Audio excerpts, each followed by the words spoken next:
চলুন এই পর্যায়ে কে রয়েছে আমার সঙ্গে একটু পরিচিত হই। জি, প্রথমে আপনি আপনার নামটা একটু বলেন প্লিজ।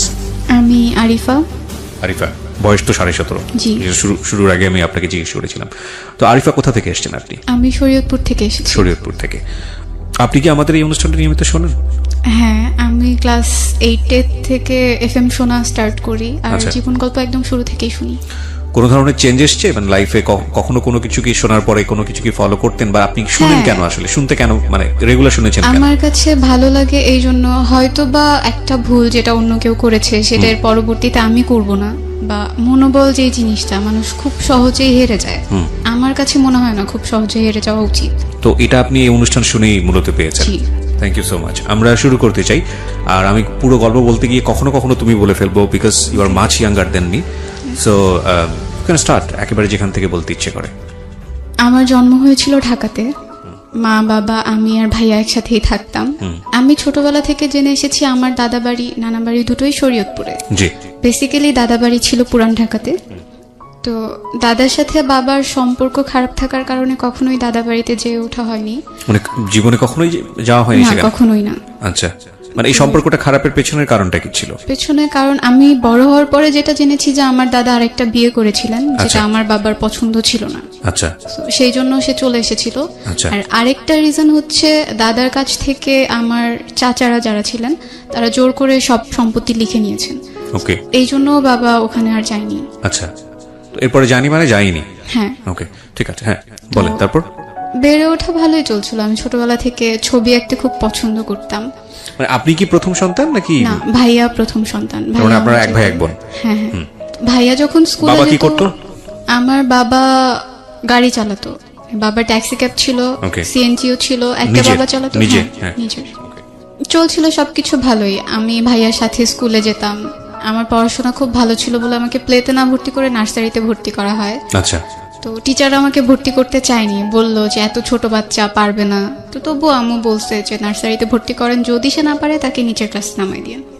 আমার নানা ভাইয়ের খুব ইচ্ছে ছিল আমাকে মাদ্রাসায় পড়ানোর। যখন আমি ক্লাস 1-এ উঠি তখন আমাকে একটা মাদ্রাসায় ভর্তি করে দেওয়া হয়, সেটাও ঢাকাতেই। সেখানেও পড়াশোনা খুব ভালো ছিল। আমি ক্লাস 5 পর্যন্ত মাদ্রাসাতেই পড়ি। ক্লাস 5 পর্যন্ত সব কিছু ঠিক ছিল, কিন্তু আমার বাবা প্রায় সময় অসুস্থ থাকতেন, যে কারণে আমাদের ফিনান্সিয়াল সাপোর্ট দেওয়াটা তার জন্য খুব কঠিন হয়ে যেত। বাবা অসুস্থ থাকার কারণে পড়াশোনা কন্টিনিউ করতে করতেও মাঝে মধ্যে সমস্যা হতো।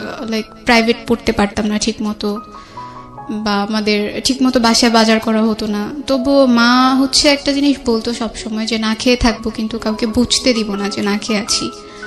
তাতে হয়তো বা আত্মসম্মান বোধটা থাকে। যখন আমি ক্লাস 7-এ উঠলাম তখন আমার বাবা অনেক বেশি অসুস্থ হয়ে যান। সে বেড রেস্টে ছিল, বিছানা থেকে উঠতে পারতো না। তো বাবা অসুস্থ হয়ে যাওয়ার পরে আম্মু ডিসাইড করে যে আম্মুকে কিছু একটা করতে হবে, আমাদের পড়াশোনাও কন্টিনিউ করাতে হবে। এই জন্য আম্মু সিদ্ধান্ত নেয় যে সে বাংলাদেশের বাইরে চলে যাবে। বাবার ইচ্ছে ছিল না, সে চায়নি যে আম্মু বাংলাদেশের বাইরে চলে যাক, ওখানে গিয়ে কিছু একটা করুক। আব্বুর ইচ্ছে ছিল সবসময় যে আমরা সবাই একসাথে থাকবো, যাই করি না কেন একসাথেই থাকবো। এরপর আম্মু বাবার বিরুদ্ধে গিয়েই তার পাসপোর্ট করে, ভিসার জন্য অ্যাপ্লাই করে, আর একটা সময় হয়েও যায়। তো আবার নানা মারা যায় 2012-এ আগস্টে। তো তখন আম্মুর প্রায় যাওয়ার ডেট চলে আসছে। কোথায়, কোন দেশে? জর্ডানে। জর্ডানে? হ্যাঁ। তখন তুমি ক্লাস 7-এ পড়ো? হ্যাঁ, আমি তখন ক্লাস 7-এ পড়ি। 2012-এর সেপ্টেম্বরের 17 তারিখে আম্মু বাংলাদেশ থেকে চলে যায়। এটা তোমার বাবার একেবারে অনুমতি? হ্যাঁ, কোনো আমার ইচ্ছে ছিল না। কি পেশায় যায় উনি তখন? Home servant. Home servant. কত সালের কথা বলছো? 2012। 2012। এই বিষয়গুলো একটু খেয়াল রাখবেন। হ্যাঁ। তো যখন বাবা আম্মুকে যেতে দিতে চায়নি, তো আমরা যখন এখানে ছিলাম আম্মু তো ওখানে ছিল, মানে সে একটু খাপছাড়া ভাবের হয়ে গেছিল। সকালে কখন উঠছি, আমি স্কুলে যাচ্ছি কিনা, আমার পড়াশোনা ঠিক মতো হচ্ছে কিনা, এগুলো সে খুব একটা কেয়ার করতো না। সে যতটুকুই সময় দিতে পারতো, কখনো আমাকে এসে জিজ্ঞেস করতো না যে তুমি খেয়েছো কিনা, পড়ছো কিনা। দেখা যেত আমি সকালবেলা স্কুলে যাচ্ছি, তো আগে যেমন আমি স্কুলে যাওয়ার সময় আম্মু আমাকে খাইয়ে দিত, আমি হাত দিয়ে খেতে পারতাম না। এখন আমাকে কেউ খাইয়ে দেওয়ার মতো নাই, বা আমাকে যে বলবে তুমি খেয়ে নাও এটা বলার মতো কেউ নাই। মানে ওই সময়টাতে যখন তোমার যখন মা আম্মু জর্ডানে চলে গেল। হ্যাঁ। আবার যখন আমি স্কুল থেকে আসতাম, স্কুল থেকে এসে যেদিন খালামুনি না আসতে পারতো আমাকে রান্না করতে হতো। এমন হতো যে রাতে আর সকালে দুটা রান্না করে রাখছি আমি রাতেই। ক্লাস 7-এ পড়া অবস্থায়? হ্যাঁ, তখন থেকেই আচ্ছা। আমাদের রান্না করতে হতো। ভাইয়া মাঝে মাঝে হেল্প করতো। তোমার ভাইয়া তখন কি করতো? ও তো তোমার চেয়ে বয়সে বড়। ভাইয়া বয়সে বড় হলেও আমরা একই ক্লাসে পড়তাম। কেন? ভাইয়া পড়াশোনায় খুব একটা ভালো ছিল না, যার জন্য ওকে নিচের ক্লাস নামায় দেওয়া হয়েছে। তোমার চেয়ে বয়সে কত বছরের বড় ছিল? 2 বছর। 2 বছর, ওকে। তো খারাপ লাগতো তখন, মনে হতো আম্মু থাকাটাই হয়তো বা অনেক বেশি ভালো ছিল, কারণ আম্মু থাকলে তো আমার কেয়ার করতো। বাবা কি তখনও বেড রেস্টে? না, তখন আবু টুকিটাকি কাজ করতে পারে, তবে খুব একটা না। আচ্ছা, মানে উনি শারীরিকভাবে অসুস্থ ছিলেন? হ্যাঁ, সব সময়ই নাকি সে অসুস্থ থাকতেন। ও, তার প্রেশার যে কোনো সময় ফল করতো, ওকে তার ডায়াবেটিস ছিল। ওকে। আমি একদিন আমার যখন পরীক্ষা চলে আসে, আমার টিচার বাসায় কমপ্লেন করে যে ও ঠিক মতো ক্লাসে পড়া দিতে পারছে না। তো আমার গার্ডিয়ান হিসেবে বাবাকে ডাকায়। বাবা যখন যায়, বাবাকে বলে যে সে আগে খুব ভালো ছিল স্টুডেন্ট, এখন সে নিয়মিত ক্লাসে পড়া দিতে পারছে না। তো তখন বাবা আর কি টিচারকে বলে ওর আম্মু তো এখন নাই, হয়তো বা সে থাকলে ওকে অন্যভাবে পড়াতো। তখন টিচার আমাকে একটু ভালোভাবে পড়ানো, মানে বোঝানোর চেষ্টা করে যে না, তুমি পড়ো, যেভাবে পারো পড়ো, ক্লাসের পড়াটা অন্তত ক্লাসে কভার করে ফেলো, যাতে তোমার পরীক্ষায় খারাপ রেজাল্ট না হয়। জি। আমার নানু এসে কয়েকদিন ছিল আমাদের সাথে, আমাদের টেক কেয়ার করেছে আম্মু যাওয়ার পর। আমার যখন পরীক্ষা চলে আসে, তখন তো আমার পক্ষে রান্না করা পসিবল ছিল না। তো আমার খালামণিকে নিয়ে আসে গ্রাম থেকে। আমার ছোট খালামণি তখনও বিয়ে হয়নি, সে আমাদের বাসায় এসে স্টে করে, সে পড়াশোনা করতো না। তো রান্না টান্না করতো, আমার সাথে স্কুলে যেত, আমাকে পরীক্ষা দিয়ে আবার নিয়ে আসতো। কোচিং এ যেতাম, তখনও সে আমাকে দিয়ে আসতো। আমাদের তখন একটা রুমের বাসা ছিল আম্মু চলে যাওয়ার পরে। মানে তোমরা সবাই মিলে একটা রুমেই থাকতে? হ্যাঁ, একটা রুমের বাসা ছিল তখন। যেহেতু আম্মু চলে গেছে, এখন 2 রুমের দরকার হয় না। ওকে। যখন খালামণি আসছে, তখন আমার খুব আনইজি ফিল হতো, একটা বেড কিভাবে শেয়ার করবো আমরা সবাই। তো আমি আর খালামণি নিচে ঘুমাতাম, ভাই আর আব্বু উপরে থাকতো। তো আমার পরীক্ষা শেষ হওয়ার পরে বাবাই ডিসাইড করে যে এইভাবে তো আসলে হচ্ছে না, ওদের পড়াশোনায়ও ক্ষতি হচ্ছে। তো আম্মু, বাবা, নানু সবাই মিলে সিদ্ধান্ত নেয় যে আমরা নানু বাড়িতে চলে যাব, ওখানেই থাকবো, ওখানেই পড়বো। তখন তোমরা ঢাকাতে? হ্যাঁ, তখন আমরা ঢাকাতে। Okay. 2013-এ আমি ভাইয়া দুজনেই গ্রামে চলে যাই নানুর বাসায়। তো সেখানে স্কুলে ভর্তি হই। যাওয়ার পরেই না, নানুর বাড়ি সবাই- কোথায় ছিল? নানুর বাড়িটা শরীয়তপুরে ছিল। শরীয়তপুরে, ওকে। তো শরীয়তপুরে যাওয়ার পরে ওখানকার একটা স্কুলে ভর্তি হই। স্কুলে অনেক পরিচিত মানুষ ছিল, আশেপাশের যত কাজিনরা ছিল ওরাও পড়তো। তো ওখানে যাওয়ার পরে একটা একটা করে সবাই ছড়াতে থাকে, ওর মা তো বিদেশে থাকে। আমি এই ব্যাপারগুলো সবসময় হাইড করে আসতাম না, আমি কাউকে বলবো না যে আমার মা বাইরে থাকে। আমি কেন শুরু তোমার থেকে- তোমার এই পারসেপশনটা কেন? না, আমার কাছে খারাপ লাগতো বলতে যে আমার মা আমার সাথে থাকেন না, সে বাইরে থাকেন। আমার কাছে খারাপ, মানে তোমার মা বিদেশে থাকেন, এই বিদেশে থাকা ব্যাপারটা খারাপ লাগতো, নাকি তোমার মা তোমার সঙ্গে থাকে না এটা খারাপ লাগতো? আমার সাথে থাকে না এটাই আমার কাছে বেশি খারাপ লাগতো। আর Okay. বিদেশে যে থাকে না এটা বলতে খারাপ লাগতো, কারণ বললে ভাববে কি যে ও কি যেন হয়েছে, এই জন্য মেবি বিদেশে থাকে। এটা তুমি জানলে কিভাবে? মানে এটা তুমি তোমার তো বয়স অনেক অল্প, ক্লাস 7-এ আমি পড়ো। যখন নানু বাড়িতে গেলাম, তো যাওয়ার পরে বলতো আশেপাশের মানুষ, হ্যাঁ ওর মা বিদেশে থাকে, এই মেয়ে তো মানুষ হবে না, এই ছেলে তো মানুষ হবে না। তো আমার মনে হতো আমি যদি আমার কোনো ফ্রেন্ডের কাছে গিয়েও এই ব্যাপারটা শেয়ার করি, সবাই হয়তো এটাই বলবে, না ও তো একটু অন্যরকম, ওর মা তো থাকে না কাছে, আচ্ছা, ওকে আচ্ছা। কে কিভাবে কিছু শিখাবে। ওকে, তো তার মানে তুমি সারাউন্ডিং থেকে মোটামুটি বুঝতে পারছো যে তোমাদের এই বিষয়টাকে পরিবেশ ভালোভাবে দেখছে না। জি। আচ্ছা, তো তারপর থেকেই তোমার কাছে বিষয়টা আনইজি লাগতো। হ্যাঁ, তোমার মাকে টাকা পয়সা পাঠাতো তখন? হ্যাঁ, পাঠাতো। প্রতি মাসে টাকা আমার পয়সা? স্যালারি তখন খুবই কম ছিল, জাস্ট কোনো রকম চলে যেত আমাদের। আচ্ছা, ঠিক আছে, হ্যাঁ বলো তারপর। আমরা যে নানু বাড়িতে থাকছি, এই ব্যাপারগুলো আমার মামা মামি এরা সবাই একটু অপছন্দ করতো। তারা চাইতো না আমরা এখানে থাকি, বারবার বলতো ঢাকাতে থাকলে কি সমস্যা হতো, এখানে কেন থাকছে। যেটা হতো যে নানু 1 মাসের জন্য ঢাকায় চলে আসছিল, তখন বাসায় আমি, ছোট খালামণি, আব্বু, ভাইয়া 4 জন ছিলাম। একদিন যখন আমি আসলাম স্কুল থেকে, তখন এসে আমি দেখলাম যে আমার বাবা আর আমার খালামণি, তো আমাকে দেখে দুজন আলাদা হয়ে যায়। তো ব্যাপারটা দেখে আমার কাছে খুব আনইজি ফিল হয় যে কেন তারা এইভাবে কেন থাকবে। এই ব্যাপারগুলো আমি সহ আমার ভাইয়াও বেশ কয়েকবার নোটিস করে। তো ওর কাছে মেবি বিষয়গুলো খারাপ লাগছে। কোন ক্লাসে পড়ো তখন তুমি? আমি তখন ক্লাস 8-এ পড়ি, Class 8-এ। 2013-এ। তো এই বিষয়গুলো যে খারাপ লাগতো, এগুলো কি মানে কারোর সাথে তোমরা আলোচনা করতে যে এটা নিয়ে বাবাকে কিছু বলা উচিত বা বাবাকে সরাসরি কিছু বলা উচিত? না, আমি বাবাকে যথেষ্ট ভয় পেতাম, এজন্য আর বলতে পারতাম তোমার না। ভাইয়ার সাথে তোমার সম্পর্ক কেমন ছিল? তখন পর্যন্ত ভালো ছিল। তো তোমরা খুব দুজন free মিলে কি ছিলাম। ডিসকাস করতে যে এই বিষয়টা আমাদের ভালো লাগছে না, সুতরাং একটু বলা না, উচিত? আমি দেখলে আমি কখনো ওর কাছে বলতাম না। ওকে। আর ও দেখলে আমাকে কখনো বলতো না, এগুলো আসলে পরে জানা হয়েছে যে না ও ঠিক আছে। এগুলো নোটিস করছে। ঠিক আছে, বুঝতে পারছি, দুজনই সেপারেটলি আলাদা আলাদা ভাবে বিষয়গুলো নোটিস করছো। হ্যাঁ, তোমার মায়ের সাথে তোমাদের সম্পর্ক কথা হতো ওই সময়টাতে, রেগুলার ফোনে কথা হতো? আম্মু তোমার প্রতিদিন আম্মুকে call বলতা দিত। বিষয়গুলো যে আম্মু না, এরকম তখন হচ্ছে? পর্যন্ত আম্মুকে কিছু বলিনি। তো তোমাদের তো বলতে কেউ না করেনি, তোমরা বলনি কেন? ভয় লাগতো হয়তো বা এটা নিয়ে কোনো একটা ঝামেলা ঝামেলা তৈরি হবে। হবে। ওকে, ভাইয়া রাগ করে বাসা থেকে চলে যায়, 7 মাসের জন্য চলে যায়। আমরা তাকে কি নিয়ে খুঁজে রাগ পাই করে? না। কি নিয়ে রাগ করে?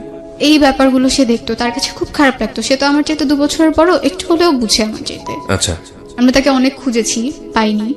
না তোমার ভাই যে 7 মাসের জন্য গেল, সে কি তার মার সঙ্গে যোগাযোগ করতো ওই না, সময়টাতে? কারোর সাথে যোগাযোগ করতো না সেই সময়টাতে। তো আম্মুকে যখন ভাইয়ার কথাটা বলা হয়, মানে আম্মুকে প্রায় 1 মাসের মতো হাইড করা হয়। আম্মু যখন কল দিয়ে বলতো যে ভাইয়াকে দেওয়ার কথা, তো আমরা দিতে পারতাম না, কারণ ভাইয়া তো ছিল না। বলা হতো যে না এখানে গেছে ওখানে গেছে, ও এখন না। This is the most complex story. Complex বলছে এই কারণে যে দুটো শিশুর বড় হয়ে ওঠার জন্য আমাদের যে ধরনের পরিবেশ দেওয়া দরকার পরিবারে, আমরা খাওয়া দিচ্ছি, লেখাপড়ার জন্য অর্থনৈতিকভাবে যে সাপোর্টটা দেওয়া দরকার সেটার জন্য পরিবার রেখে বিদেশ পর্যন্ত চলে যাচ্ছি, সবকিছু ঠিক আছে, কিন্তু মানসিকভাবে যে পরিবেশটা দেওয়া উচিত সেটা যদি আমরা না দেই, তাহলে সন্তানের বেড়ে ওঠা যে কত ভয়ানক রকমের বিপজ্জনক অবস্থায় যেতে পারে, সেটা হচ্ছে আজকের এই জীবন গল্প। একটা পরিবারের মধ্যে ধরনের ঘটনা, এটা অনেকেই হয়তো বা মনে করবেন এটা নাটক সিনেমাতেই ভালো লাগে শুনতে, কিন্তু বাস্তব জীবনে আসলে এগুলো শুনতে গেলেও কানে অনেক সময় তালা লেগে যায়। But this social taboo is a problem. এটা প্রবলেম বলেই এটা নিয়ে ডিসকাস হওয়া উচিত। কারণ আমি মনে করি যে এই যে ঘটনাটা আজকে এই মেয়েটাকে, কি যেন নাম বলছিলে তোমার? আরিফা 17.5 বছর বয়স, তাকে আজকে লাখ লাখ মানুষের সামনে প্রেজেন্ট করেছে। এবং আমি বিলিভ করি এরকম আরিফা সমাজে অনেক আছে, এবং এইরকম আরিফার মতো পরিবার সমাজে অনেক আছে, যেটা একটা সন্তানের ওপর ভয়ানক রকমের ইম্প্যাক্ট তৈরি করে। এবং আমি সবসময় এই জিনিসগুলোর বিপক্ষে ইন আ সেন্স যে আপনি যখন আপনার বেবিটাকে নিয়ে আসলেন দুনিয়াতে, তার মানে আপনি একটা রেসপন্সিবিলিটি নিয়ে এসছেন, এবং সেখানে কোনো কম্প্রোমাইজ নাই। আপনি যদি একটা মানুষের সুস্থ জীবন দিতেই না পারেন, পারিবারিকভাবে হোক অর্থনৈতিকভাবে, তাহলে আপনি তাকে কেন নিয়ে আসলেন? প্রথম কথা হচ্ছে এটা। দ্বিতীয় কথা হচ্ছে, যদি আপনার সামর্থ্য না থাকে, আপনাকে চেষ্টা করতে হবে, প্রতি মুহূর্তে চেষ্টা করে যেতে হবে। ওই চেষ্টাটাই হলো আপনার প্রমাণ করা যে না আপনি চেষ্টা করে যাচ্ছেন। কিন্তু আপনি চেষ্টা করলেন না, এমন কিছু করলেন যেটার জন্য একটা সন্তান ভয়ানক রকমভাবে মানসিকভাবে ক্ষতিগ্রস্ত হচ্ছে। এবং এই ক্ষতিগ্রস্ত ব্যাপারটা অর্থনৈতিকভাবে দেখা যায় না, কিন্তু একটা মানুষকে শেষ করে দিতে পারে। দেখুন, একটা বাচ্চা কিন্তু পরিবার থেকে বের হয়ে গেছে, এবং যে বাবা যে কাজটা করছে বা মা যে বিষয়টা করলো, এই বিষয়গুলো নিয়ে একটু ডিসকাস হওয়া উচিত ছিল যে প্রবলেমটা আসলে কোথায়। আমরা কি আমাদের প্রয়োজনটা ভুলে যাব? না, প্রয়োজনটা ভুলে যাব না, কিন্তু আমাদের প্রয়োজনটা যেন আরেকজনের জীবনে কাল না হয়ে আসে, সেটা আমাদের খেয়াল রাখা জরুরি। হ্যাঁ, বলো, তারপর কি হলো? তো আম্মুকে যখন বলা হলো যে ভাইয়া নাই, সে প্রচন্ড কান্না করে। তো বারবার জানতে চাচ্ছিল কেন সে চলে গেছে, কারণ কি ছিল। সে বারবার নানুকে প্রশ্ন করছিল যে কেন চলে গেল, আমি তো তাকে কোনো কিছুর অভাব দেইনি, তো কেন সে গেল। কারো কাছে আসলে কোনো রিজন ছিল না। আমি তখন পর্যন্ত আম্মুকে বলতে পারছিলাম না যে হয়তো বা এই ব্যাপারগুলো ওর কাছে খারাপ লাগছিল, এজন্য ও চলে গেছে। তো আমি আমার পড়াশোনাটা তখন পর্যন্ত কন্টিনিউ করছি। এর মাঝখানে আমার ছোট খালামুনির বিয়ে ঠিক হয়। তুমি তখন ক্লাস 8-এ? হ্যাঁ, আমি তখনও ক্লাস 8-এ পড়ি। ওকে। বিয়ে ঠিক হওয়ার পরে তার বিয়েটা ভালোভাবে মিটে গেল, সবাই ছিল। তো খালামুনির বিয়েতে আমার মামাকে কিছুটা ঋণ করতে হয়, মানে সব মিলে পরিবারের অবস্থাটাও তখন খুব একটা ভালো ছিল না। এরপর আমি জেএসসি পরীক্ষা যখন দিব, রেজিস্ট্রেশন করা শেষ, সেই মুহূর্তে একদিন রাতে প্রায় 12টার পর আমাদের কাছে একটা কল আসে। তো নানুর ফোনে কলটা আসে। কল আসার পর নানু রিসিভ করে দেখে যে ভাইয়া কথা বলতেছে। ওকে। মানে ওর ভয়েসটা তো চিনতো। তো কথা বলার পর নানু হুট করে ভয় পেয়ে আমার কাছে কল দিয়ে দিছে যে এতদিন পরে সে কোত্থেকে কল দিল, কিভাবে আসলো। তো ভাইয়া আমার সাথে কথা বলতেছে, মানে তার বিহেভটা পুরো চেঞ্জ হয়ে গেছে। লাইক আগে সবাই ওকে খুব ভদ্র বলতো, আমি খুব বদমেজাজি ছিলাম, এজন্য আমাকে কেউ খুব একটা পছন্দ করতো না, বাট ভাইয়াকে সবাই অনেক বেশি ভালোবাসতো। এখন ওর সাথে যখন আমি ফোনে কথা বলতেছিলাম, আমার কাছে মনে হচ্ছে সবকিছু কেমন যেন চেঞ্জ, ওর কথাবার্তা, আচরণ। আর সে আমাকে তখন একটা কথা বলছিল যে আমি এখন সিগারেট খাচ্ছি। এই হ্যাবিটটা তার কখনোই ছিল না। এটা বলার পরে আমি ফোনটা কেটে দিছি ভয়ে, যে এটা কি আসলে আমার ভাই, সে তো আমার সাথে এই ধরনের কথা কখনো বলেনি।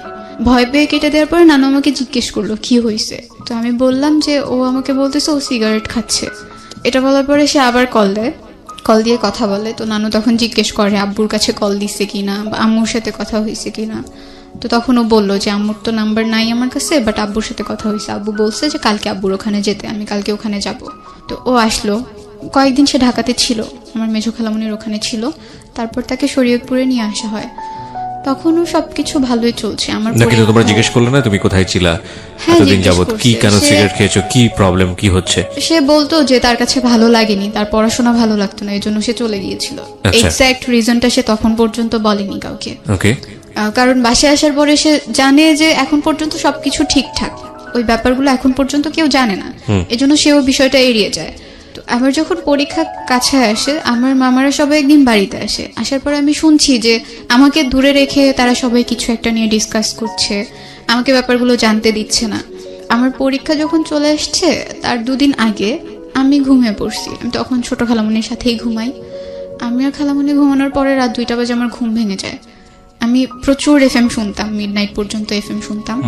তো শুনতে শুনতে ঘুমায় পড়তাম। সেদিন এফএমটা শোনা হয়নি, মামারা সবাই বাসায় ছিল, এই জন্য 2টা বাজে যখন আমার ঘুম ভেঙে যায়, আমি তখন বাইরে খুব শাউট শুনতে পারি যে সবাই খুব চিল্লাচিল্লি করছে, আর বলছিল আমার নাম নিয়ে যে ওকে তো এখানে রাখা যাবে না, ওকে এখানে রাখলে আমরা কেউ এই বাড়িতে আসবো না। আমার বড় মামিও বলছিল যে ও কেন এখানে থাকবে, এত কিছুর পরেও আপনি ওকে এখানে রাখতে চান। এগুলো আমার নানুকে বলার পরে নানু জাস্ট বলছিল যে আমি ওকে ফেলতে পারবো না, আমি ওকে কোথায় রাখবো, ও কার কাছে গিয়ে থাকবে, আমি ওকে আমার সাথেই রাখবো। যখন আমি এই কথাগুলো শুনছিলাম আমার কাছে খুব খারাপ লাগছিল। আমি জানতে চাচ্ছিলাম যে কি এমন হয়েছে যার কারণে তারা আমাকে এই কথাগুলো বলতেছে যে আমাকে এখানে রাখবে না। পরীক্ষার আগের দিন রাতে আবার শুনতে পেলাম যে আমার বাবার সাথে আমার ছোট খালামণির অ্যাফেয়ার ছিল। আমি যখন এই কথাগুলো শুনলাম আমার মনে হলো আমার মাথার উপর আকাশ ভেঙে পড়েছে। মানে এটা নিয়ে রাতের বেলা গন্ডগোল হচ্ছিল? হ্যাঁ, এটা নিয়ে গন্ডগোল হচ্ছিল। এটা তোমার খালামণির বিয়ের পরে? হ্যাঁ, খালামণির বিয়ের 3 থেকে 4 মাস পরেই আস্তে আস্তে জানতে পারলাম যে তোমার বাবা তখন কোথায় ওই সময়? বাবা তখন ঢাকাতে। আচ্ছা। সে তখন ঢাকাতেই ছিল, ঢাকাতেই থাকতো। তো যখন এগুলো হয়, এই কথাগুলো যখন হচ্ছিল, তখন খালামণি নানুর বাসায় ছিল, তার হাজবেন্ডের সাথে তার তখন ঝামেলা চলছিল। এই ব্যাপারগুলো নাকি আরো প্রায় 2 মাস আগে থেকে কথাবার্তা হচ্ছিল, কিন্তু এইভাবে না। তখন পর্যন্ত খুব একটা কেউ জানতো না। বড় মামার বাসায় নাকি ছোট খালামণির হাজবেন্ড বেড়াতে চায়, সেখানে গিয়ে সে মামা আর মামির সাথে এই কথাগুলো শেয়ার করে যে এরকম এরকম একটা কিছু হয়েছে।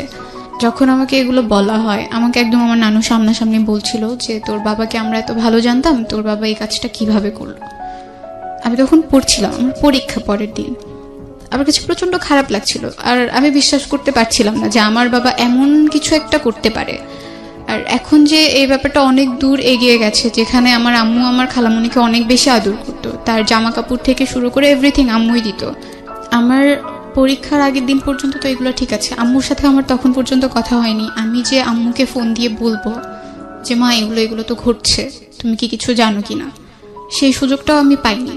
পরের দিন আমার পরীক্ষা, আমার প্রথম পরীক্ষার দিন। বাবা মার কাছে তো সবাই দোয়া চায়, যদি দূরে থাকে তাও দোয়া চায়। আম্মুর সাথে কথা বলতে পারিনি, কিন্তু আব্বুকে আমি কল দিলাম। কল দেওয়ার পরে আমার বাবার প্রথম প্রশ্ন ছিল তুমি কার সাথে থাকতে চাও, তোমার আম্মুর সাথে নাকি আমার সাথে। তো আমার আসলে অনেক খারাপ লাগে, আমি তো দোয়া চাওয়ার জন্য আব্বুর কাছে কল দিছিলাম, এইরকম কোনো একটা প্রশ্ন আমি আশা করিনি। আমি তখন কিছু বলিনি, কলটা কেটে দিছি। কেটে দেওয়ার পরে পরীক্ষা দিতে গেলাম। একদম হলে গিয়ে আমি লিখতে পারছি না, মানে আমার বারবার মনে হচ্ছে এসব কি হচ্ছে আমার চারপাশটায়। সবকিছু তো খুব ভালো ছিল, গোছানো ছিল, এগুলো কেন হচ্ছে। আমার বাংলা পরীক্ষাটা খুব খারাপ হয়।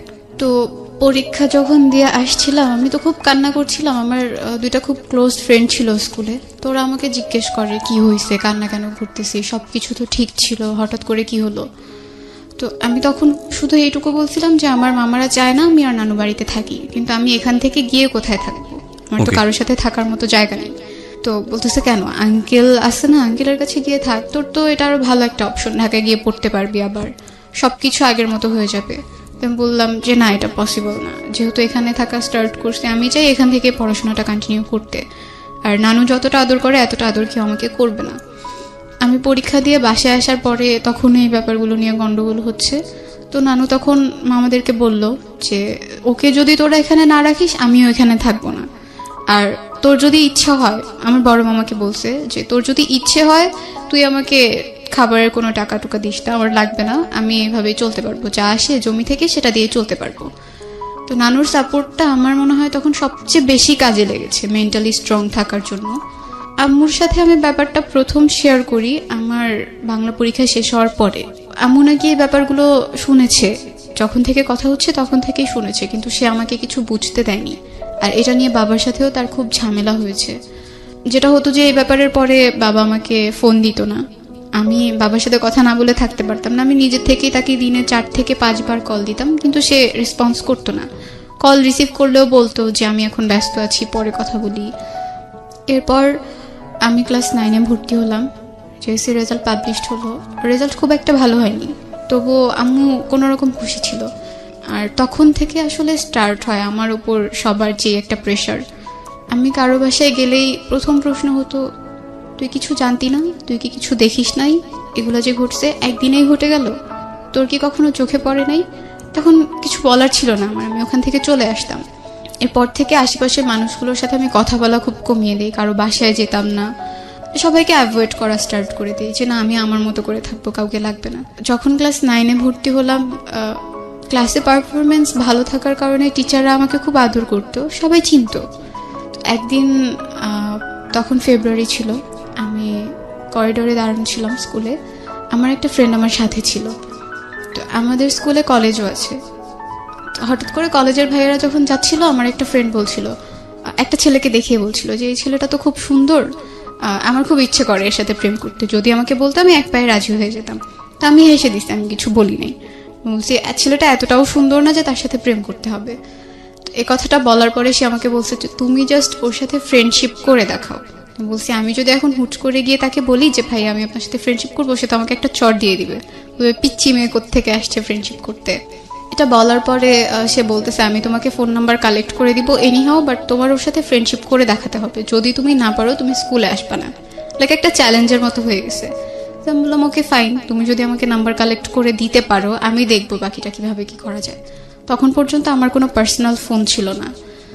তো প্রায় 1 মাস পরে সে আমাকে একদিন মেসেজে একটা নাম্বার দিল, আর তার নামটা আমি এখানে বলতে চাচ্ছি না। তো নামটাও সাথে লিখে দিছিল যে এটা ওর নাম্বার। তো আমি ওকে জিজ্ঞেস করলাম কিভাবে কালেক্ট করছো, বললো যে আমার একটা ফ্রেন্ড আছে তার কাছ থেকে কালেক্ট করে দিছি। কোন ক্লাসে পড়ো তখন তুমি? তখন আমি ক্লাস 9-এ। ক্লাস 9-এ পড়ো। তোমার ভাই কি তোমার সঙ্গে থাকে?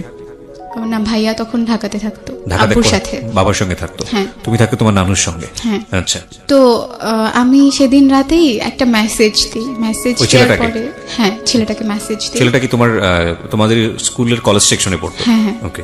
সে তখন ইন্টারমিডিয়েট ফার্স্ট ইয়ারে পড়তো। তুমি তখন ক্লাস 9-এ? হ্যাঁ। তো মেসেজ দেওয়ার পরে সে রিপ্লাই দেয়, সাথে সাথেই রিপ্লাই দেয়, জিজ্ঞেস করে কে। তো আমি আমার পরিচয়টা গোপন রেখেই তার সাথে কথা বলছিলাম। জি।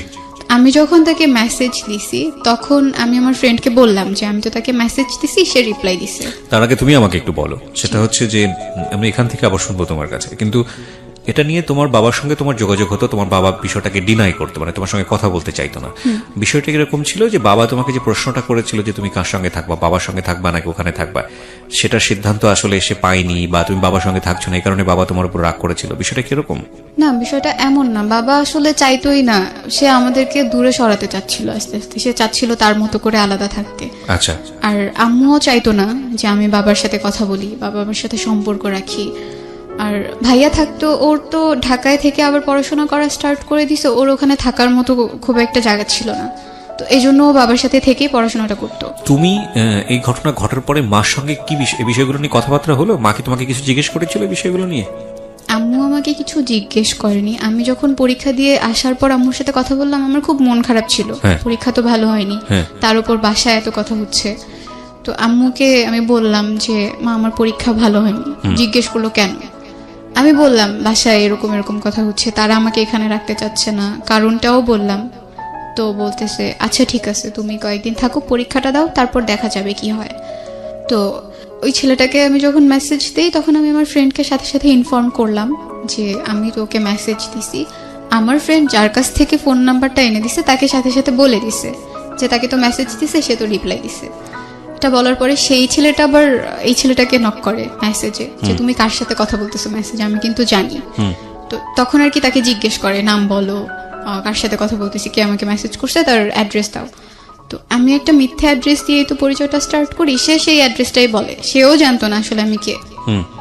তো আমার হচ্ছে জাস্ট ফ্রেন্ডশিপ করাটা একটা ইস্যু ছিল, আর কিছু ছিল না। আমি ফ্রেন্ডশিপ করার পর তার সাথে কথা বলা বন্ধ করে দিব, এরকম কিছু একটা প্ল্যান ছিল। তোমাদের যে ফ্রেন্ডশিপের জায়গা থেকে আমি আবারও ফিরি, কিন্তু তার আগে আমাকে একটু বলো, তোমাদের বাবার সাথে মার যে দূরত্ব বা সেপারেট হয়ে যাওয়ার যে ব্যাপারটা, সেখানে যেই ব্যক্তিটি মানে তোমার আন্টি, তো সেখানে ওনার যে 3 মাস পরে যে প্রবলেমটা হলো বিয়ের পরে, ওনার অবস্থা কি দাঁড়ালো ওই ঘটনার পরে? উনি তখন নানুর বাসাতেই থাকতো, আমাদের সাথেই থাকতো, কিন্তু আমি খালামণির সাথে কথা বলতাম না। কথা বলতে না তুমি? উনি ওই বাসাতে থাকতো কেন? ওনার শ্বশুর বাড়ির কি সমস্যা হচ্ছিল ওখানে? তো তখন ডিভোর্স হয়ে গেছে। ও ডিভোর্স হয়ে যায় তখন এই ঘটনার প্রেক্ষাপটে? ডিভোর্স হয়ে যায়। এই জায়গাটায় ছোট্ট একটা বিরতি দিতে চাই।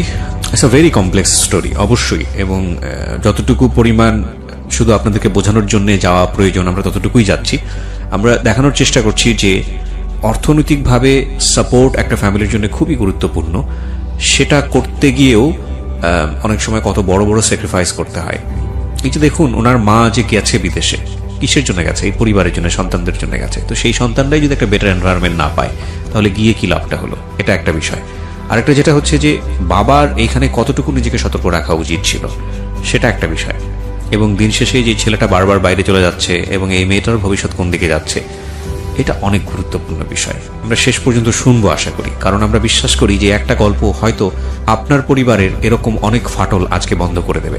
যেখানটা আমি ছিলাম, এবার তুমি বলো যে ছেলেটার সঙ্গে তোমার যেটা হচ্ছিল।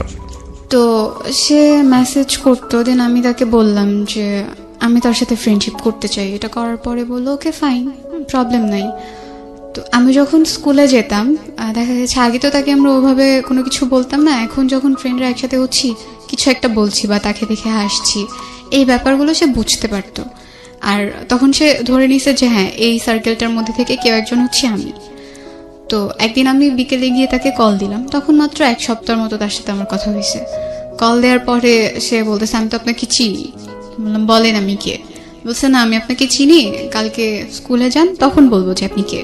আমরা যখন স্কুলে গেলাম, যেটা হতো যে ক্লাস শুরু হওয়ার আগ পর্যন্ত রুমের সামনে দাঁড়িয়ে দাঁড়িয়ে গল্প করতাম, আর আমাদের ক্লাসের সামনে দিয়ে তাদের ক্লাসে তাদের যেতে হতো।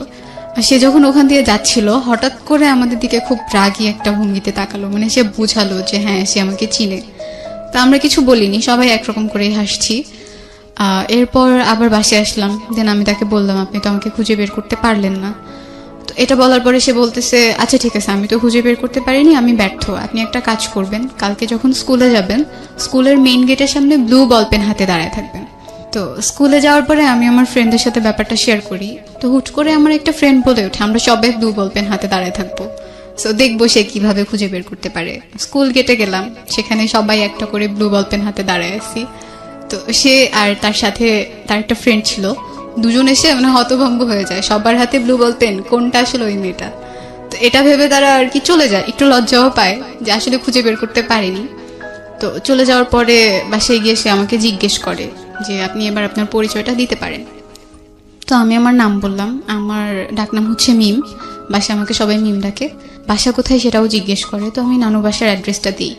আসলে পরিচয় দিয়ে জানতে পারি সে আমার কাজিনের ফ্রেন্ড, তারা একসাথে স্কুলে পড়াশোনা করে আসছে আর খুব ভালো ফ্রেন্ড।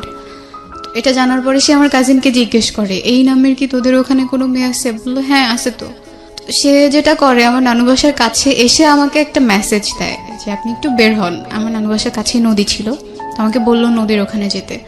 আমি আমার একটা মামাতো বোনকে নিয়ে ওখানে যাই, আমার ওই বোনটার সাথে আমি সবকিছু শেয়ার করতাম। তো ওকে নিয়ে ওখানে যাওয়ার পরে আমি ভাবছি মেবি সামনের দিকে একটা রাস্তা আছে, সেখান দিয়ে আসবে। তারা যে অলরেডি এসে পড়ছে এটা আমি জানতাম না। আমি দাঁড়াইছিলাম, সে আমার পেছনে দাঁড়ায় আমাকে ফোনে কল দিছে। তখন পর্যন্ত নানুর ফোনটা আমি ইউজ করি। তো ফোনে কল দেওয়ার পরে আমি কলটা কেটে সামনের দিকে তাকায় আছি, হ্যাঁ আসবে তো, ওই দিক থেকে আসবে। তো সে যখন আমাকে ডাক দিল পেছন থেকে, আমি ঘুরে দেখি সে, আমি অবাক হয়ে গেছি। পরে ওখান থেকে চলে আসি, তার সাথে তখনও কোনো কথা বলিনি। চলে আসার পরে অনেকবার মেসেজ দিল আরেকবার চাওয়ার জন্য। তো আসলে আমি ভয় পেতাম খুব, আমার যে চাচাতো মামারা ছিল সে যদি দেখে ফেলে বা কেউ যদি দেখে, এটা নিয়ে কিছু একটা হয়ে যাবে। এমনিতেই তো বাসায় এত ঝামেলা আমাকে নিয়ে, আমাকে তারা এখানে রাখতে চাচ্ছে না। আমি ভয় পেয়ে ওখান থেকে চলে আসার পরে মানে নানু আসলে আমাকে খাবার জন্য রাখছিল অনেকক্ষণ যাবত, আমি আসছিলাম না, ওখানে দাঁড়াইছিলাম। পরে চলে এসে খেতে বসছি, সে তো ননস্টপলি আমাকে মেসেজ দিয়েই যাচ্ছে আরেকবার যাওয়ার জন্য, আমি আর যাইনি। তো সেদিন রাতে কথা হলো, আমি অনেক রাত পর্যন্ত এফএম শুনতাম, সেদিনও শুনছিলাম। সে তখন থেকে আর কি খুব কেয়ার করা স্টার্ট করলো, লাইক এত রাত পর্যন্ত এফএম শোনা ভালো না, ঘুমিয়ে পড়েন, পরদিন আপনাকে ক্লাসে যেতে হবে, গিয়ে ক্লাসের মধ্যে ঘুমাবেন, টিচার তো বকা দিবে। এরপর 2 মাসের মতো ভালোই চলছিল। হঠাৎ করে সে যেটা করা স্টার্ট করে, আমি যদি তাকে মেসেজ না দেই বা আমি যদি তার সাথে কথা না বলি, কোনো অকেশনে যদি আমি তাকে উইশ না করি, সে খুব রেগে যায়। আচ্ছা, তখন 14 এপ্রিল চলে আসছে, পহেলা বৈশাখ। আমি পহেলা বৈশাখে তাকে মেসেজ করিনি, আমার মনে ছিল না। তো পরদিন সকালবেলা আমি উইশ করার পরে সে খুব রাউড বিহেভ করা স্টার্ট করলো যে কেন তাকে আমি উইশ করি নাই, আমি মেবি তাকে পছন্দ করছি না, সে যে আমার সাথে কথা বলে এটা এখন আমার কাছে বিরক্তিকর কারণ হয়ে দাঁড়াচ্ছে। আমি বললাম না, এমন কিছু তো না, আমি জাস্ট এমনিতে ভুলে গেছিলাম, এই জন্য আর উইশ করা হয়নি। সেটা নিয়ে সে অনেক রাগ দেখে আমার সাথে কথা বলা অফ করে দেয়। সো আমি ব্যাপারটা মেনে নিই, আচ্ছা ঠিক আছে, কথা না বলতেছে, আমার তো এমন আহামরি কিছু না যে তার সাথে আমার কথা বলতেই হবে। এবার যেটা সে করা স্টার্ট করলো, আমি যখন স্কুলে যেতাম, তার যত মেয়ে ফ্রেন্ড ছিল ক্লাসে, আমার সামনে এনে তাদের দিয়ে খুব কথা বলতো। লাইক আমরাও দাঁড়ায় আছি, তারাও দাঁড়ায় আছে, আমাদের সামনে খুব কথা বলতেছে, হাসাহাসি করতেছে। বা আমি যদি আমার অফ পিরিয়ড যখন থাকতো, তখন বাইরে যখন দাঁড়ায় থাকতাম, সে আমার সামনে দিয়ে যেত, তার কোনো একটা মেয়ে ফ্রেন্ডের হাত ধরে যেত। মানে সামহাও এটা বুঝতে পারছেন যে আপনাকে নোটিস করছে কোনো না কোনো ভাবে। হ্যাঁ, নোটিস করছে, আর সে চাচ্ছে আমি একটু জেলাস ফিল করি। ওকে, কিন্তু আমি এমনটা করিনি, আমার কাছে খারাপ লাগতো না। আমি যেটা করা স্টার্ট করলাম যে আমার ক্লাসে যত ছেলে ফ্রেন্ড ছিল তাদের সাথে আমি খুব একটা কখনোই কথা বলতাম না, বাট তখন থেকে কথা বলা স্টার্ট করলাম। তার ইন্টারমিডিয়েট ফার্স্ট ইয়ার ফাইনাল পরীক্ষা যখন চলে আসে, আমি যেই সিমটা, আমার একটা সিম ছিল, নানুর ফোন থেকে মেসেজ দিলে তো জেনে যাবে, বা কোনোভাবে যদি নানু জেনে যায় এই ভয়টাও পেতাম, এই জন্য একটা সিম কার্ড নিয়েছিলাম।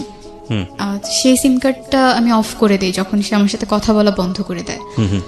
এনিহাও সে আমার নানুর নাম্বারটা কালেক্ট করে, আমার নানুর ফোনে সে একটাই মেসেজ দেয়, জাস্ট আমাকে বলে ওই সিমটা ওপেন করতে। তো আমি ভাবলাম এতদিন পর মেসেজ দিল, ওকে সিমটা ওপেন করে দেখি। সিমটা ওপেন করার পর 200টা মেসেজ আসে, অনেক সরি লেখা, অনেক কিছু লেখা। তো আমি তখনও রিপ্লাই দেইনি। আচ্ছা, আমাদের গ্রুপ ক্লাসগুলো যে হতো সেগুলো তাদের কলেজ সেকশনেই হতো। তাদের ক্লাসগুলো শেষ হয়ে যাওয়ার পর আমরা ওখানে গিয়ে গ্রুপ ক্লাস করতাম। তো সেদিন তাদের প্র্যাকটিক্যাল পরীক্ষা ছিল কৃষি শিক্ষার, তারা ওখানে পরীক্ষা দিচ্ছে। আমরা যে রুমে গিয়ে ক্লাস করছি সেই রুমের বাইরে ব্যালকনিতে তারা বসে পরীক্ষা দিচ্ছে টিচারের কাছে। তো তার পরীক্ষা শেষ হওয়ার পরে সে একদম এমন একটা জায়গায় গিয়ে দাঁড়ালো যেখান থেকে ক্লাসের বাইরে থাকলেও আমাকে দেখা যায়। আমার কাছে খারাপ লাগছিল যে কেন আমাকে এভাবে দেখছে, কেন এভাবে নোটিস করছে। আমি ওখান থেকে সরে সামনে গিয়ে বসি। তো সেদিন ক্লাসটা কন্টিনিউ করার পরে আমি আমার ফ্রেন্ডগুলোর সাথে ডিসকাস করলাম যে সে তো আমাকে এতবার সরি বলেছে, তো আমি কি তাকে রিপ্লাই দিব কিনা। তো বলতেছে আচ্ছা দাও, বাসায় গিয়ে কথা বলো, গিয়ে দেখো কি বলতে চায়।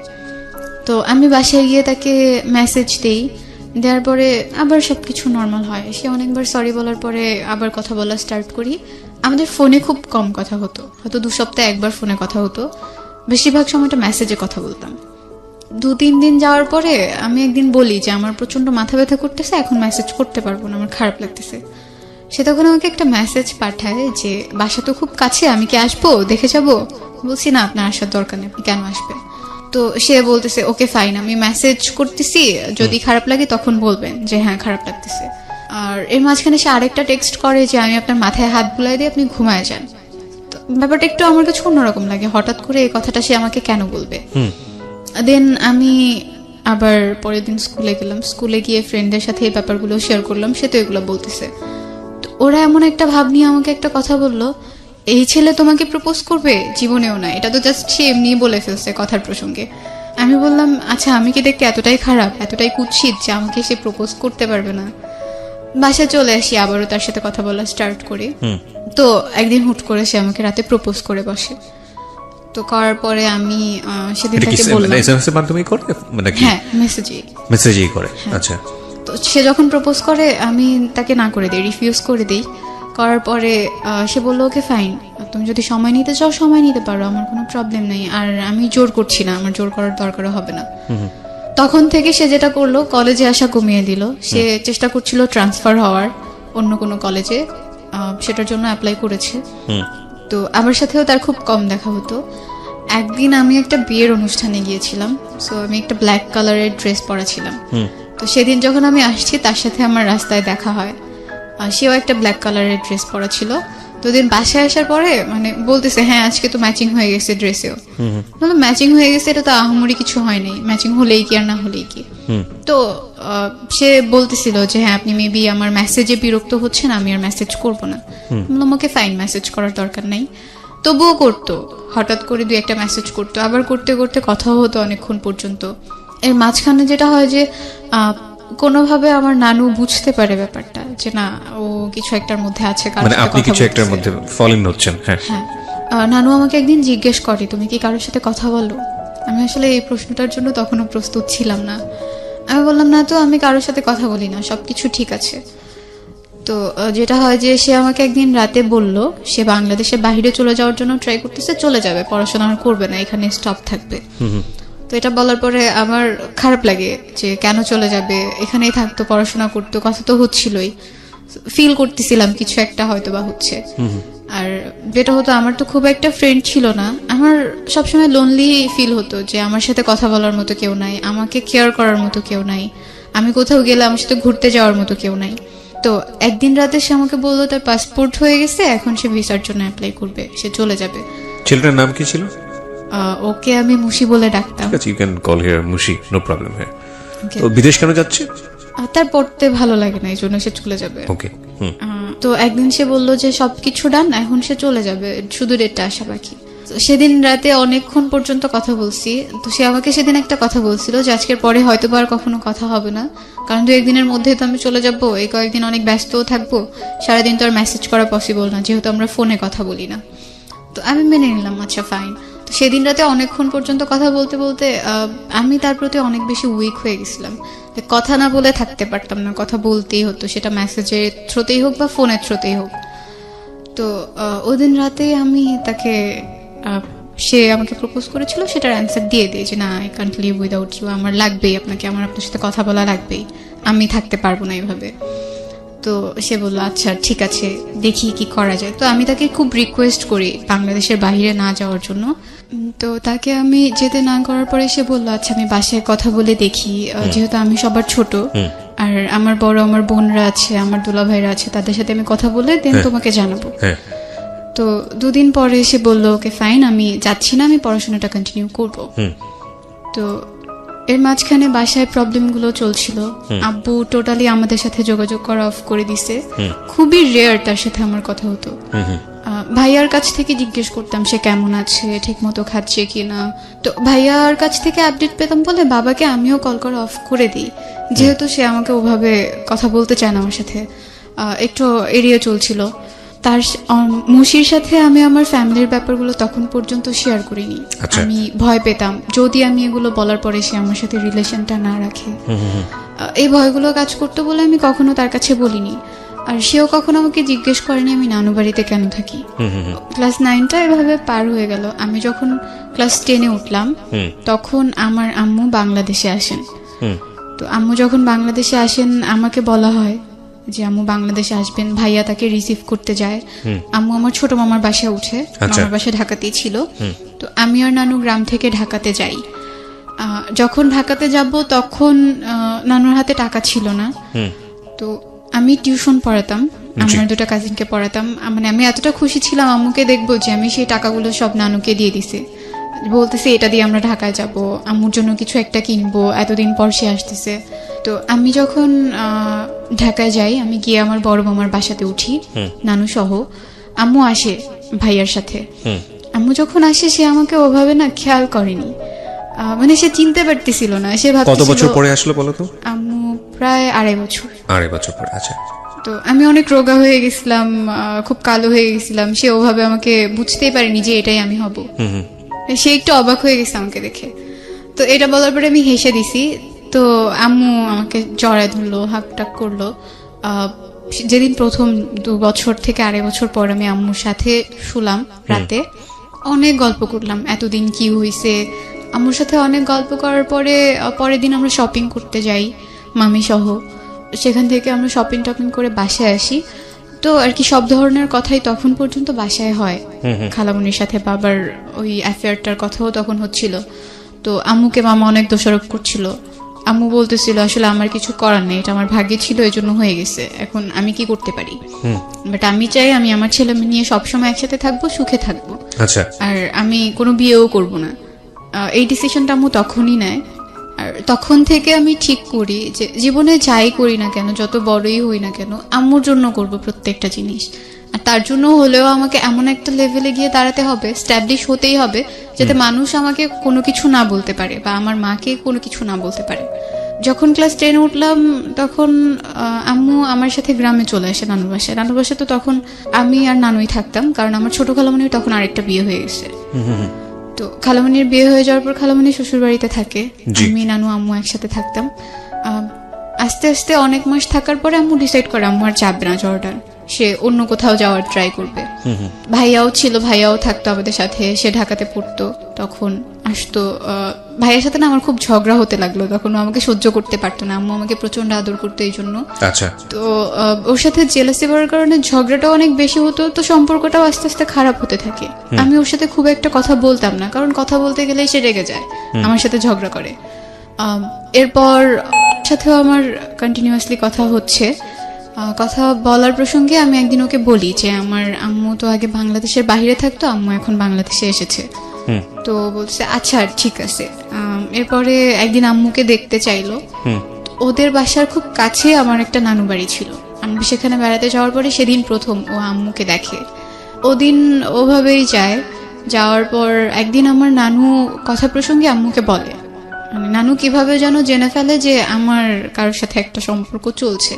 আমি ঘুমিয়েছিলাম, মাঝরাতে নানু কথাটা আম্মুকে বলেছে। আমার পুরোপুরি তখনও ঘুম আসেনি, আমি শুনছিলাম নানু কি বলে, কিন্তু আমি তখন কিছু বলিনি। আর নানু ভেবেছে আমি ঘুমিয়ে পড়েছি। ওর আচ্ছা, আমরা এখানে একটা আরিফা বল। নানু যখন কথাগুলো বলতেছে, আম্মু বলতেছে যে আপনি কিভাবে জানেন, আপনি কি দেখছেন নাকি, আপনি তো মানুষের কাছ থেকে শুনছেন। আমার মা চায় না আমি কারো কাছে ছোট হই, তার যদি আমাকে বকা দেওয়ার লাগে বা কিছু বলার লাগে সে আমাকে আলাদা বলবে, তাও কারো সামনে বলবে না। আম্মু বারবার বলতেছিল আপনার কাছে তো কোনো প্রমাণ নাই যে সে কারোর সাথে রিলেশনে আছে, বা আপনি তো দেখেন নাই, আপনি এগুলা কেন বলবেন। আর যেটা হয়েছে হয়েছে, ও যদি করেও থাকে আমি সেটা নিয়ে ওর সাথে কথা বলবো, আপনি এই ব্যাপারগুলো অ্যাটলিস্ট বাইরে কাউকে বলবেন না। তো পরদিন আম্মু হঠাৎ করে বিকেলে আমাকে একা ডেকে নিয়ে জিজ্ঞেস করে যে তুমি কি কারোর সাথে ফোনে কথা বলো। তো আমি আসলে দ্বিধায় পড়ে গেছিলাম, আমি আম্মুকে বলবো কি বলবো না, বা আদতেও বলা উচিত হবে কিনা। তখন আমার মাথার মধ্যে কাজ করলো, এখন তো সবকিছু বলতেই আম্মু, তার সাথে আমার ফ্রেন্ডলি হওয়া উচিত, ফ্র্যাঙ্কলি তাকে সবকিছু বলা উচিত। আমি তখন আম্মুকে বললাম যে হ্যাঁ মা এটা সত্যি। তো আমাকে তখন নাম জিজ্ঞেস করলো, নাম বললাম, বাসা কোথায় সেটা জিজ্ঞেস করলো, ওইটাও বললাম, কি করে তা জিজ্ঞেস করলো, সেটাও বললাম। আমার এসএসসি পরীক্ষা যখন কাছে চলে আসলো, তো তখন একদিন রাতে আমার খুব মন খারাপ ছিল, আমি এফএম শুনছিলাম। তো আমার মা আমাকে জিজ্ঞেস করলো যে তুমি কি করছো পড়া না রেখে, এফএম কেন শুনছো। তো আমি বললাম যে তুমি একটু শোনো, তোমার ভালো লাগবে। তো সেই সময়টা থেকে আমি আর আম্মু মিডনাইটে যেই শোগুলো হতো বা রাতে যেই শোগুলো হতো সেগুলো একটা ইয়ারফোন ভাগ করে শুনতাম, শুনতো আমিও শুনতাম। আম্মুর এটা একটা নেশার মতো হয়ে যায়, সে প্রতিদিন শুনতো, আমাকে শুনতে নিতে না। আমি যখন শুনতে যেতাম তখন বলতো যাও গিয়ে পড়তে বসো, তোমার শোনা লাগবে না, তুমি বাচ্চা মানুষ সেগুলো শুনে কি করবা। আমি পড়তে বসতাম, আবার লুকিয়ে লুকিয়ে নানুর ফোন থেকেও শুনতাম। আম্মু একটা কাজ করলো, আমাকে নানুর ফোন ধরতে একদম নিষেধ করে দিল। মানে সে চাচ্ছিল আমিও একটু এইসব সম্পর্ক থেকে দূরে থাকি, পড়াশোনায় ইনভলভ হয়ে যাই। এই কারণে নানুর ফোনটা ধরতে বারণ করছে, আর নানু আমাকে তার ফোনটা ধরতে দিত না। আর আমি তো নানুর ফোন থেকেই মেসেজ করতাম, তখন কি করবো এই জন্য টেনশনে পড়ে গিয়ে আম্মুর ফোন থেকেই লুকিয়ে লুকিয়ে একটু একটু মেসেজ করতাম, আর লুকিয়ে লুকিয়ে একটু একটু ফোনে কথা বলতাম। ও আমাকে সব সময় রিকোয়েস্ট করতো দেখা করার জন্য, কিন্তু আমি বাসার সবাইকে ভয় পেতাম বলে দেখা করতাম না, কখনোই করতাম না। যতটুকু দেখা হতো, আমি যদি স্কুলে যেতাম কখনো সামনে পড়ে গেলে দেখা হতো, এছাড়া দেখা হতো না। একদিন তার একটা ফ্রেন্ডের মাধ্যমে আমাকে একটা গিফট দেয়, তো সেটা আমি যখন বাসায় নিয়ে এসে আলমারিতে রেখে দিছি, আম্মু যখন আলমারিটা খুলছে সেটা সে দেখে ফেলছে। তো তার কথা হচ্ছে আমি তো তোমাকে টাকা দিই নাই, তুমি এটা কোত্থেকে পাইছো, আমাকে বারবার জিজ্ঞেস করতেছিল এটা কে দিল।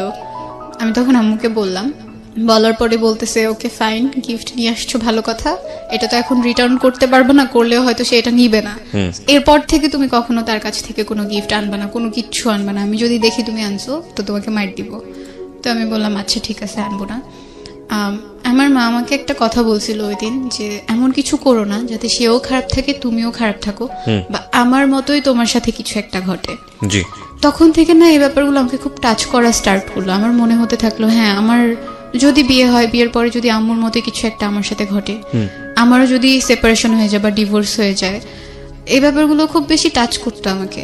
তবুও রিলেশনশিপটা আমি কন্টিনিউ করছিলাম। পরীক্ষার একদম আগ দিয়ে আমি আমার বয়ফ্রেন্ডের সাথে ব্যাপারগুলো শেয়ার করি, আমার ফ্যামিলিতে যা যা ঘটছে সব কিছু বলি, এক্সেপ্ট আব্বুর সাথে খালামুনির অ্যাফেয়ারটা বাদ দিই। এইটুকু স্কিপ করে পুরো ঘটনাটা বলি যে তাদের মাঝখানে একটা সম্পর্ক ছিল, যার কারণে আম্মুর সাথে আব্বুর সেপারেশন হয়ে গেছে। তো তখন সে প্রথমবার এটা জানতে পারে। তো সে আমাকে তখন খুব সান্ত্বনা দেয়, কয়েকদিন খুব কেয়ার করা স্টার্ট করে, বাট তারপর থেকে সে আমাকে অ্যাভয়েড করা স্টার্ট করে দেয়। আমার সাথে কথা বলতো না, আমি কল দিলে কল কেটে দিত, আমি মেসেজ দিলে রিপ্লাই দিত না। তো আমার পরীক্ষা চলে আসছে বিধায় আমিও এগুলোকে একটু সাইডে রেখে দিলাম, আমি আমার মতো করে পড়াশোনা করতে লাগলাম। পরীক্ষা দেওয়ার পরে 14 ফেব্রুয়ারিতে ভ্যালেন্টাইন্স ডে ছিল, সেদিন সে আমাকে একটা মেসেজ দিল। এই পরীক্ষা চলাকালীন তার সাথে আমার কোনো কথা হয়নি। তো মেসেজ দেওয়ার পরে শুধু সেই দিনটাই কথা হয়েছে রাতে মেসেজে। তো এর মাঝখানে আমার ভাইয়া পড়াশোনা টোটালি ছেড়ে দিছে বলে আম্মু ডিসাইড করে যে ওকে বাংলাদেশের বাইরে পাঠিয়ে দিবে। আমার আঙ্কেল থাকে মালয়েশিয়া, তো তার সাথে কথা বলে ভাইয়াকে মালয়েশিয়া পাঠিয়ে দেওয়া হয়। তখন আমার পরীক্ষা চলছে। আমার একটু মন খারাপও ছিল, ভাইয়া চলে গেছে। তো এটা নিয়ে ওর সাথে আমার মাঝে মাঝে কথা হতো যে ভাইয়া চলে গেছে, এখন তো কারোর সাথে আমি ঝগড়াও করতে পারি না, গল্প করার মতো কেউ নাই, সো খারাপ লাগে। আর আমি একদম একা হয়ে গেছি। পরীক্ষা বলে কোনো ফ্রেন্ডও আমাকে সময় দিতে পারে না, কারোর সাথে কথাও হয় না। তো সে একটু কোম্পানি দিত আমাকে, যতটুকু পারতো দিত। আচ্ছা। তো আমার যেদিন রেজাল্ট পাবলিশড হয় সেদিন সবার প্রথমে ওই আমাকে আমার রেজাল্টটা জানায়। তো আম্মুর ফোনে কল দিছে, তো আম্মু ভাবছে আমার কোনো ফ্রেন্ড মেবি, আম্মু আমাকে দিয়ে দিছে। তো আমি যখন বললাম আমার রেজাল্ট পাবলিশড হয়েছে আম্মু, সিজিপি এত, তো আম্মু বলতেছে কে কল দিছে। তো এখন তো বলতে পারতেছি না সে কল দিছে। তো আম্মু জিজ্ঞেস করতেছে তোমার ফ্রেন্ড কল দিছে, তোমার ফ্রেন্ডের রেজাল্ট দেয়নি? আমি বলছি না, ওর রেজাল্ট এখনো পাইনি। তো রেজাল্ট পাবলিশড হওয়ার পরে ডিসাইড করতেছিল সবাই আমাকে কোথায় রাখবে, কোথায় ভর্তি করবে। আমার ইচ্ছে ছিল ঢাকায় ব্যাক করার, ঢাকাতেই পড়ার, বাট আম্মু চাচ্ছিল না, কারণ থাকা খাওয়ার একটা প্রবলেম হবে, আর সে মেয়েদের কোনো হোস্টেলেও আমাকে রাখবে না। মানে গ্রামের মানুষের একটা ধারণা হচ্ছে হোস্টেলে থাকা মানেই মেয়েরা খারাপ হয়ে যায়। শরীয়তপুরে একটা মহিলা কলেজ আছে, সেখানে আমাকে ভর্তি করা হয় আমার একদম অনিচ্ছার বাইরে, আম্মু সবকিছু করে। তো ওখানে আমি যখন ভর্তি হই, বাসা থেকে কলেজে যেতে প্রায় 1 ঘন্টা লাগতো, বাট অনেকটা জার্নি করতে হতো। সো আম্মু চাচ্ছিল না যে আমি বাসায় থাকি, আর মামারাও অনেক কিছু বলতো, মামুনি অনেক কিছু বলতো, আমার বড় মামি যে, এজন্য কেউ চাচ্ছিল না যে আমি বাসায় থেকে পড়ি। আমাদের কলেজের একটা হোস্টেল আছে, তো আম্মু আমাদের যে হোস্টেল সুপার ছিল তার সাথে কথা বলে আমাকে ওখানে ভর্তি করে দেয়। আমি প্রথম 1 মাস বাসা থেকে কলেজটা কন্টিনিউ করি, এরপরে হোস্টেলে উঠে যাই। আমার যখন রেজাল্ট পাবলিশড হয় আর আমি কলেজে ভর্তি হব, তার 2 দিন আগেই আম্মু আবার জর্ডানে চলে যায়। ওকে। তো চলে যাওয়ার পরে আমি 1 মাস কলেজ থেকে বাসায় যাতায়াত করতাম। পরে যখন আমি চলে গেলাম, তো আম্মু নানুর সাথে কথা বললো, মানে মামারা চাচ্ছিল যে নানু ঢাকায় চলে যাক, নানু ঢাকায় গেলে নানুকে তারা দেখবে, কিন্তু যদি নানু এখানে থাকে নানুকে তারা খাবার টাবার কোনো কিছু দিবে না। সো আম্মু নানুর সাথে একদিন কথা বলে জিজ্ঞেস করলো আপনি কি চান, আপনি যদি চান ঢাকায় যেতে আপনি যেতে পারেন, কিন্তু যদি এখানে থাকেন আপনার সব দায়িত্ব আমি নিব, ওটা আপনার ভাবা লাগবে না। তো নানু ডিসাইড করলো যে সে গ্রামেই থাকবে, সে ঢাকাতে মামাদের বাসায় যাবে না। আম্মুই তখন থেকে নানুর দেখাশোনাটা করে আসতেছে। আমি কলেজে ভর্তি হয়ে গেলাম। 2016-এর ডিসেম্বরে স্কাউট ক্যাম্প হয়, আমাদের কলেজ থেকে স্কাউট ক্যাম্পে যাওয়া হয়। তো আমরা মোট 16 জন গেছিলাম। তো ওখানে গিয়ে রোভার মুডে আমাদের কলেজ থেকে যে 8 জন সিলেক্ট করা হয়, সেই 8 জনের মাঝখানে আমিও ছিলাম। তো রোভার মুডে গিয়ে আমাদের পাশের তাঁবুতেই কিছু ছেলেরাও ছিল, মেয়েরাও ছিল। তো আমি একদিন, ওরা আমাদের কাছ থেকে একটা পানির পট নিছে, তো সেটা আনার জন্য যখন ওদের তাঁবুর ভেতরে যাই, একটা ছেলে ওখানে শোয়া ছিল। তো সে কিছু একটা বলছে, আমি ওটা শুনিনি, আমি ওখান থেকে বের হয়ে চলে আসি। আমি একটু ফ্ল্যাশব্যাকে যাব, এর মাঝখানে ওর সাথে টোটালি আমার কথা অফ হয়ে যায়। আমরা কোরবানির ঈদের পরে একবার দেখা করছিলাম, তো যেদিন দেখা করি সেদিন আমরা বাইরে দেখা করি, সেটাই তার সাথে আমার বাইরে প্রথমবার দেখা। তো দেখা করার পরে ভালোই ছিল দিনটা, আমরা ফুচকা খেয়েছি, ঘুরেছি। এরপরে যখন আমি বাসায় আসলাম সেদিনও